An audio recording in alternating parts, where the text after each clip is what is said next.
Dan Hurley may be a two-time national champion and the face of college basketball, but the other Hurley is just looking for a seat at the family table.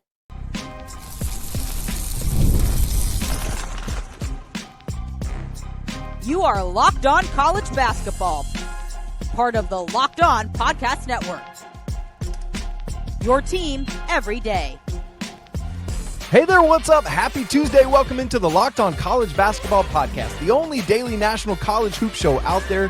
I'm your host, Isaac Shade. You're joining me at the place to get your college hoops every single day. It's all part of the Locked On Podcast Network. Thank you so much for making us your first listen or watch. And I want to remind you, you can catch every episode ad-free on Amazon Music. Special shout out to all you everydayers joining us and all the members of the Locked On College Basketball Discord. Today's episode is brought to you by the all-new 2025 Nissan Armada. Stay with us for the Armada Team of the Week coming up later in the episode. This is a bonus episode today, a super fun interview with ESPN's Jeremy Schaap ahead of a special coming up on E60 on Saturday. Make sure to check out today's other episode as well, getting ready for all the championship week action going on. Let's dive right into it. What a joy today on Locked On College Basketball to be joined by Mr. Jeremy Schaap, who has been at ESPN since 1994 in a multitude of roles, including things like hosting E60, Outside the Lines, all of that great stuff.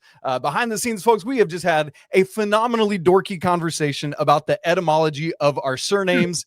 Come and be here for the sports, stay for the dorky naming lessons. Between the two of us, Jeremy and I have 14 Emmy Awards, and I'll tell you that I'm sitting on a big fat goose egg. Today, specifically, we're talking about Dan Hurley and the man, the myth, the legend that he is. And we're talking about the show that's coming up on Saturday, this Saturday, March 15th at 11 a.m. Eastern on ESPN. Same day streaming on ESPN Plus, parentheses, extended cut. I'm here for that.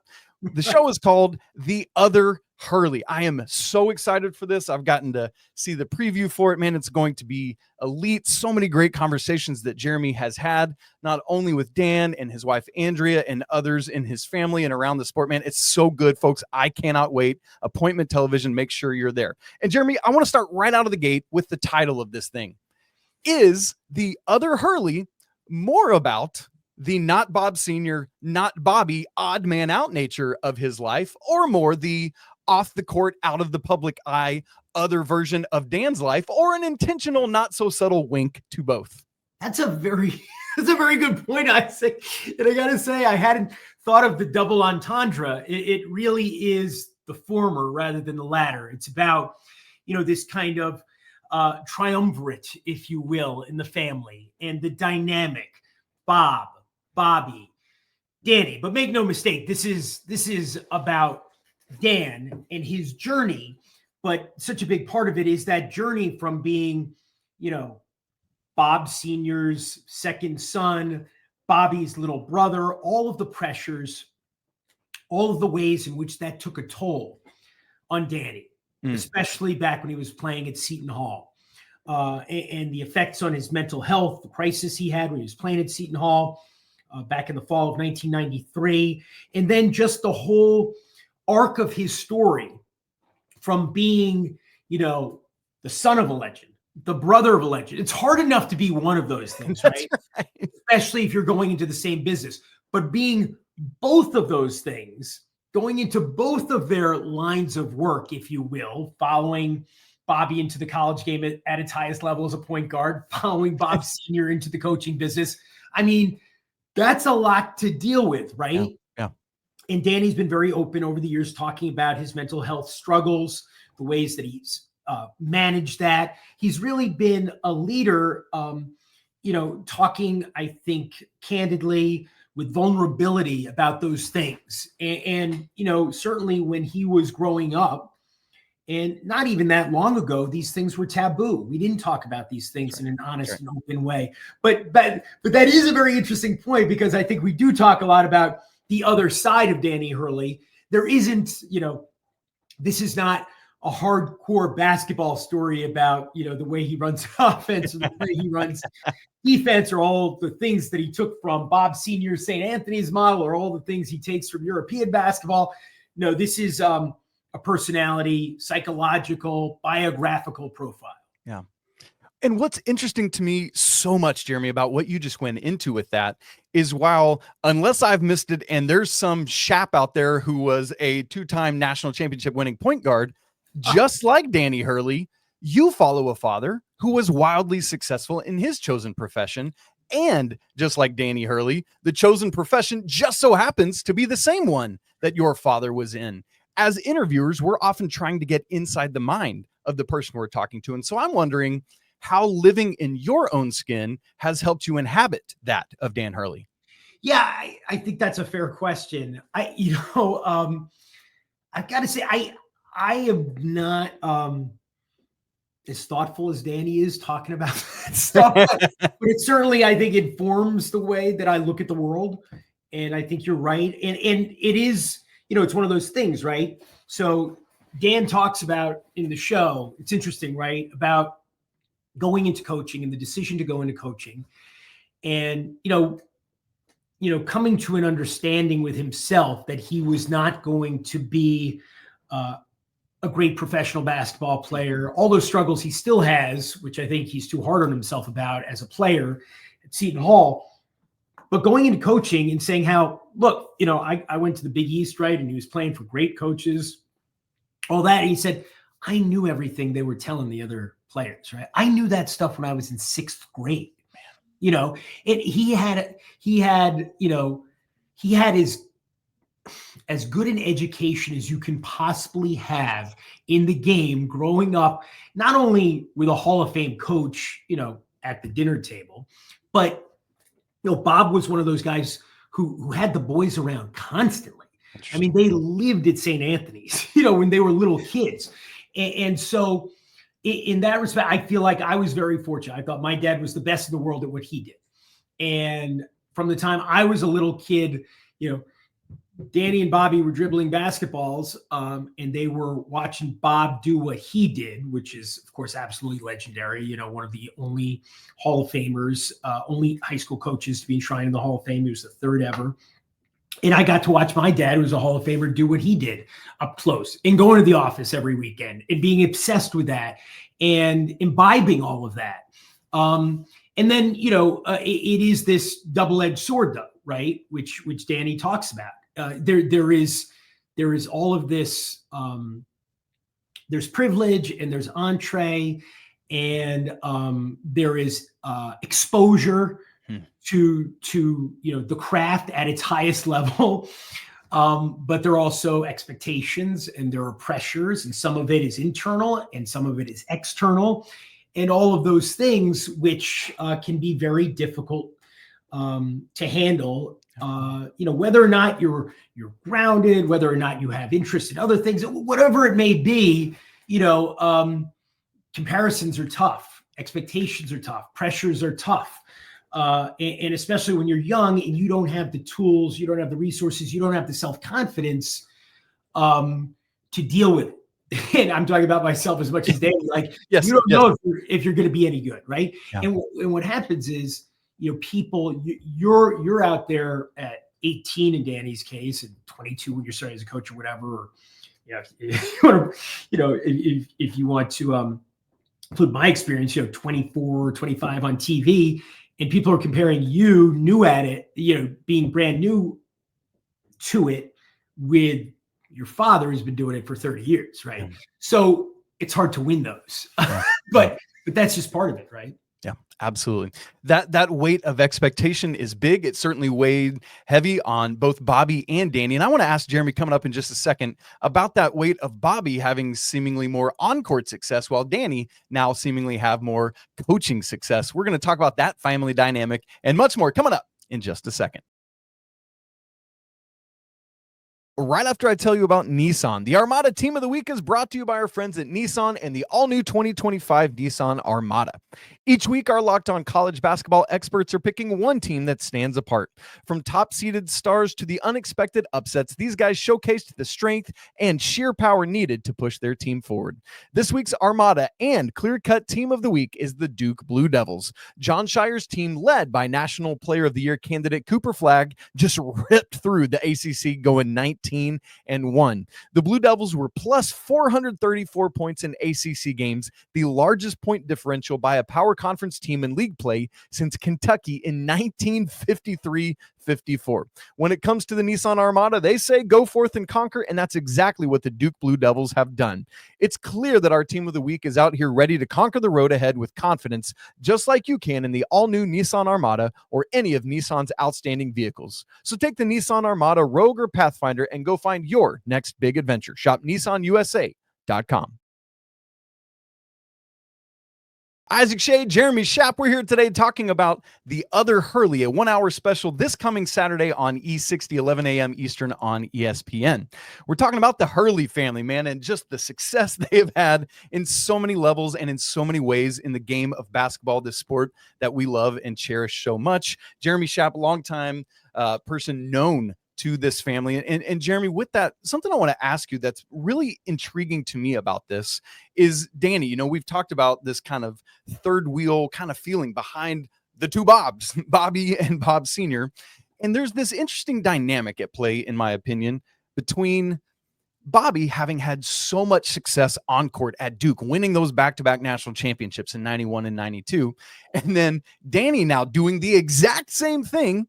Only, you know, the only team to do so in between is Florida in 06 and 07, and now UConn has done it back-to-back years, but with Danny at the helm as a coach, just like his father. How does that interesting dynamic play between these two in their family? Oh, I think, you know, that's really the connective tissue, right, of this story all the way through. You know, the ways in which Danny struggled, frankly, to live up to the family name, whether it was Bob Sr., whether it was Bobby. And, you know, at the same time, the closeness among these three guys is just, you know, how solid it is, how much they love each other, how much they respect each other. And I thought one of the really interesting things that Luke Murray said, you know, obviously Danny's assistant at UConn, worked with Danny and Bobby at Wagner. Yeah. Maybe at URI too. I can't remember. And he said, you know, after he won the first championship, Danny said, now I feel like I have a seat at the table. Man. At the family table, right? Wow. Right. And you know, I talked about that with Bob, and I talked about it with Bobby, and I talked about it with Danny. And, you know, that's the story. You know, no matter how much love there is, no matter how much respect there is, you know, there's always been for Danny, you know, this competition. And not because, you know, his brother's giving him a hard time or his father's giving him a hard time. Sure. It's internal, right? Yes. Just what these guys have achieved. I need to achieve something that is as impressive. And he has. And I mean, you think about that, the guy who had to walk away from the game 32 years ago when he was a junior at Seton Hall because the pressure was so great and it was having such a devastating effect on his mental health, on his emotional well-being, to where he is now. I mean, you know better than I, but I would say inarguably the face of the game, right? Yeah. Oh, 100%. Let's say that definitively. Yes. College hoops. And you know, that story to me is just fascinating. And so it's about Bob, it's about Bobby, it's about Dan, it's about the way that they've interacted with each other. And, you know, I was talking to Bobby about what it was like for him to see Danny win that championship, right? As you said, Bobby got his all the way back in 1991, right? You know, and that massive upset, right, in the semifinal against UNLV. Yes. And it's 32 years later for Danny, right? And you know, chasing that for that long. And Bobby said, you know, he was sitting there watching, and all he could think is, you know, how happy he was to see his brother have that moment. I mean, think about the moments these guys have all had. Right? Yes. Man. And if that, I was sitting there thinking, as you said it, if that's what it takes to get a seat at the family table, I'm at the kids' table every Thanksgiving, my man. Like, you do, right? Now think about this, right? I mean, and who knows? I mean, I'm jumping the gun somewhat, but sure. I don't think there are any father-son coaches in any of the major halls of fame.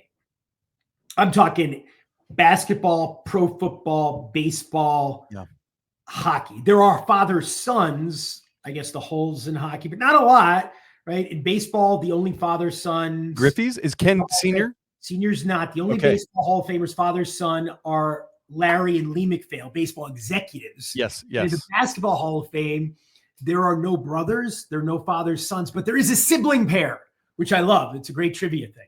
Yeah, man. And Cheryl. Okay, I would not have pulled that. Thank you. That's good. I'm filing it away for a rainy day. But right now, Bob's in, obviously. Yes. And there are 17 coaches who've won multiple men's D1 championships, and 14 are in the Hall of Fame.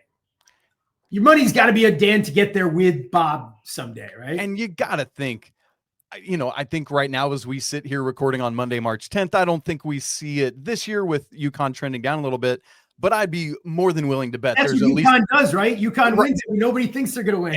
Exactly. I say that, and it's going on cold takes immediately, but there's got to be a third in there somewhere coming. And also, Jeremy, it's so funny that you invoked Luke Murray in that conversation, somebody else who's trying to get a seat at the table with his own wildly successful father, I might add. Exactly right. Yes. Jeremy, most people only see he chose a different profession about it. Yes, much different, which man, what a joy that 50th SNL thing was a couple weekends ago. Lots of fun there.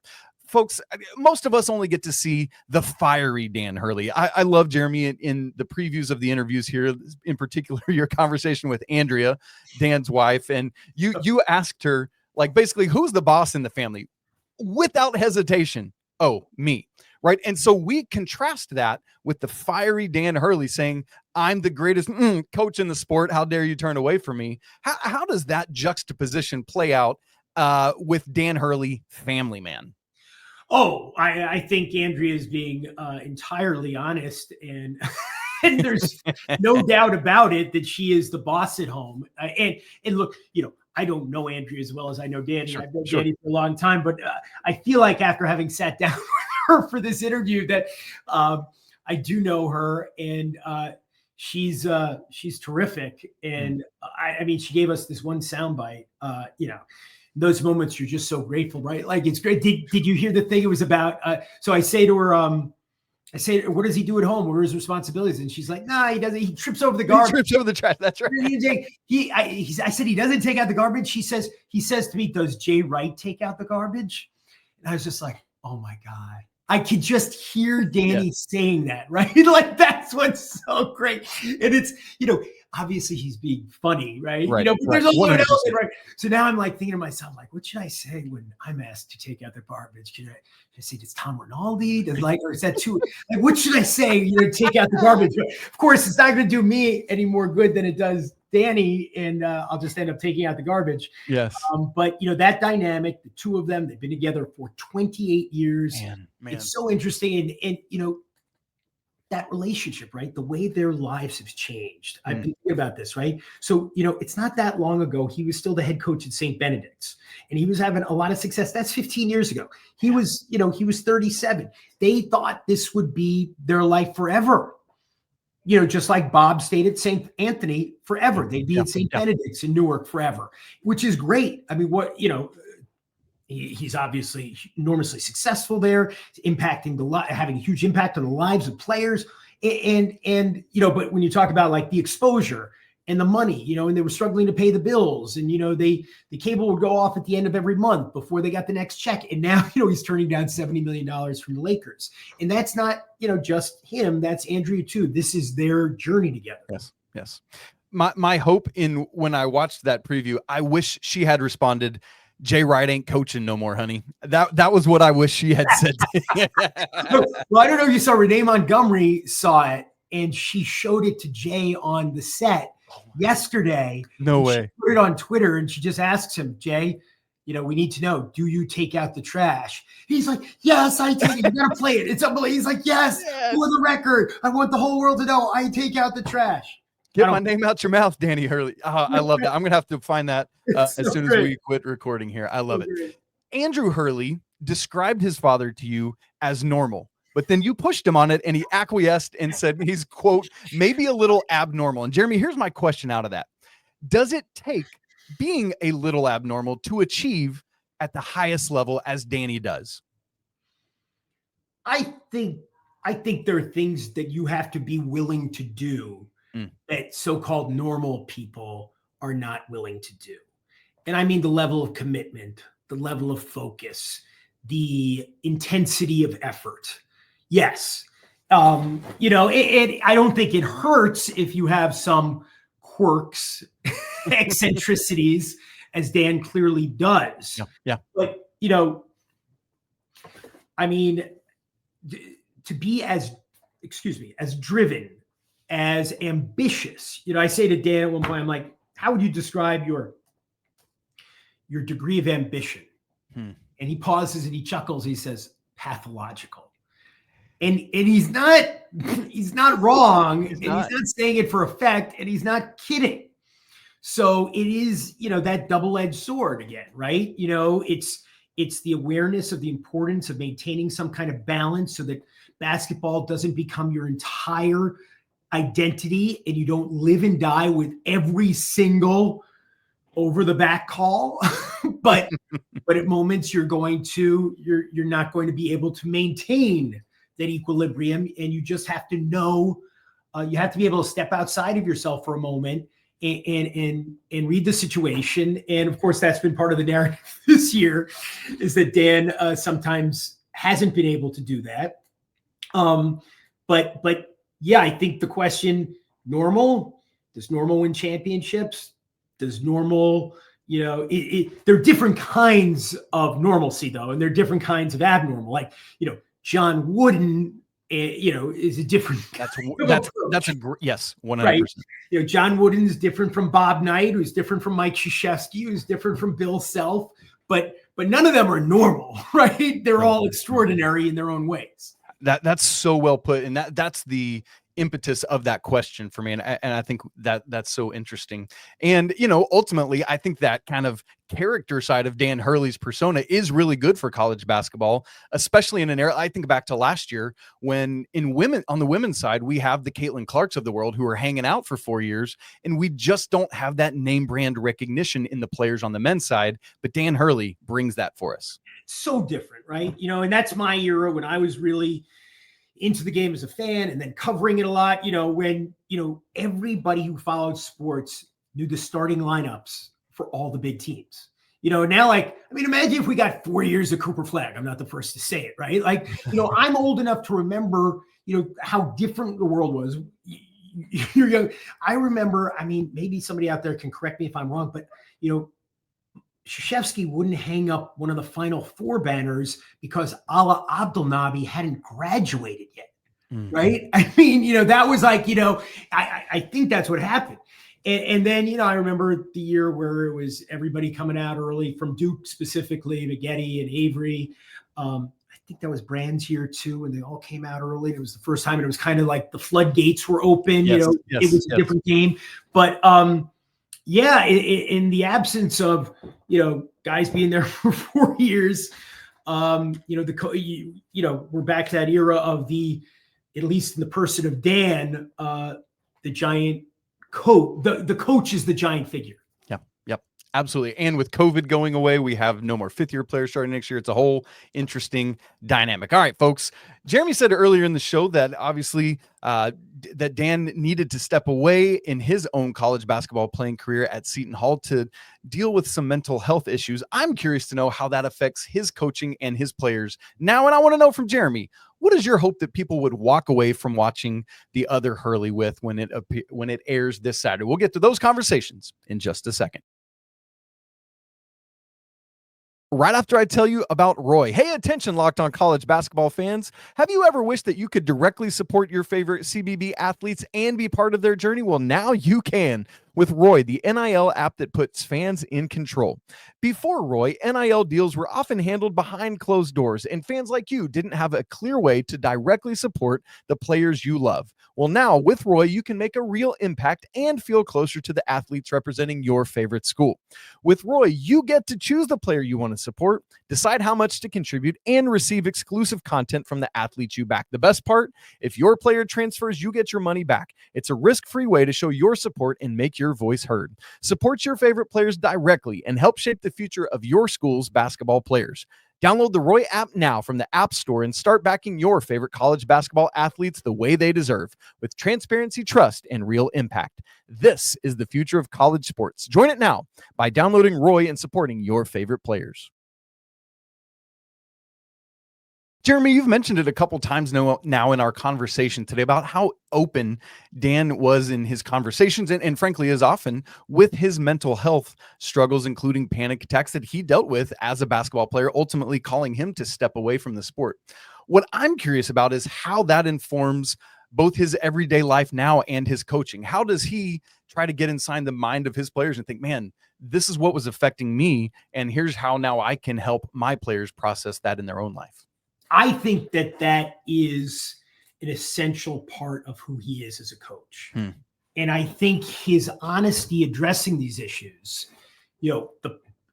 how they personally affect him, what they mean to society, what they mean to all of us internally, having the courage to confront these things and not be ashamed and taking away the taboo. That is a message he has communicated outside of the UConn basketball community, but inside it as well. And, I talked to Alex Caravan and Liam McNeely about that. And I think, one of the reasons his players, I think, do love him, and he says they love him, but I think it's 100% true. And, he's had terrific loyalty from coaching staff, is that he cares about them as human beings. He cares about them beyond basketball. And he cares about and understands what it's like to try to perform at that level, right? And the pressures, and how from the outside it might look like you've got it made. You're playing basketball at UConn, right? You've got rings, or you're hoping to have rings, or whatever it is. You might end up playing in the NBA. You might be a lottery pick, whatever it is. There's still the internal noise and the pressures and the expectations and all of that stuff that we have to deal with. And the whole notion that, you just lock it away and you don't address it. That's not Dan Hurley's way of doing it. And he, therapy has helped him achieve a lot. Meditation has helped him achieve a lot in terms of striking the right balance. And I ask him about how he keeps the darkness at bay, and he talks about those coping mechanisms. And of course, he also has his superstitions, right, which are also about control. And I think the players recognize that and that's why I think there is a degree of loyalty to him that is very deep. Man, that's so good. I love that from him. Jeremy, as we record here on Monday, March 10th, it is 4 weeks to the day from the national championship game. Let's assume that UConn does not surprise us all, and they are not, for the third year in a row, playing that night. What's Dan Hurley doing? That night? Yes. That night? That's a good question. I did not ask him that. I don't know. I'm assuming he will not be in the building. That would probably be tougher. It reminds me, I happened to be sitting on a plane once with Rex Ryan, like the day of the Super Bowl, 2 weeks after he'd lost a conference title game. And I'm like, you're not, and we were flying before the game started. So we were going to be in the air, unable to watch the game. And he said, I can't watch this. I'm like, you got to watch the Super Bowl? It's like your job to watch the Super Bowl. He's like, I'll watch it in a few months. I'm not watching it now. I thought I was going to be here. I'm sure that's Dan's attitude. It is, again, there are these two sides, the other Dan Hurleys, right? There's the guy who is about balance and is about the bigger picture and the whole person. And then there's the guy who wants to rip your throat out on every possession, on every trip down the court, and who takes losing is first thing just about anybody will tell you about Dan Hurley when you start talking about the person and the way that his job affects him is he takes losing and failure very personally. So however, it's going to depend how it happens, right? If it's 4 weeks from now and they were playing 2 nights before, that's one thing. That might be harder, right? Yes. But we'll see. I'll be a company man for you. Joe Lunardi, ESPN's resident bracketologist, has UConn right now as an 8 seed in his latest update. So just trying to keep it in the ESPN family of networks there. We're doing what we can for you, Jeremy. My very last question for you. When people watch this show on Saturday, the other Hurley, what is your hope that they would walk away knowing or feeling? Yeah, I think I want them to understand how Dan Hurley has gotten to where he is, what that journey has been like. I want them to have a deeper understanding of the man behind the rants. And I think I think it really comes down to an appreciation of what it takes to succeed in a highly competitive business, in life in general, especially after you've had these challenges and these things that could have destroyed him, right? And nearly did. And how he instead of letting, and letting is not the right word because we don't really control these things, right? Sure. But instead of falling into the depths of despair and remaining there, climbing out of them and building this incredible success story and arriving at a place where he does have a seat at that table. I'm so grateful for your time, Jeremy Schaap. Thank you for your insight, fun conversation, intellect, and wit. Also, on a personal note, so grateful to you for your many decades of great sports journalism. I can literally hear, as I prepared for this, I'm Jeremy Schaap, ESPN. Like it just, that is part of the soundtrack of my sports life, and I'm grateful to you, sir. I'm grateful too, Isaac. Thank you. Thank you for watching all these years, and thank you for this opportunity to talk about the show. Absolutely. All right, folks, don't forget to check this out. The Other Hurley, a 1-hour special from E60 premiering this Saturday, March 15th, 11 a.m. Eastern on ESPN. Same day streaming on ESPN Plus, the extended cut. And that, by the way, is a great lead-in to a crazy great day of conference tournament action. Buckle up, and it's Selection Sunday Eve. It's going to be a great weekend. I love that this will kick off our Saturday. Jeremy Schaap, thank you so much. Thank you, Isaac. Big thanks again to Jeremy Schaap for joining us. I can't wait to see this episode upcoming on Saturday. Make sure you check it out. Also, make sure you check out today's other full episode, getting ready for all the conference championship action going on this week. Guys, as always, apologies to the Lawyer family. Let's go Wild Popes. Shouts to Mick Bruins, and until tomorrow, peace.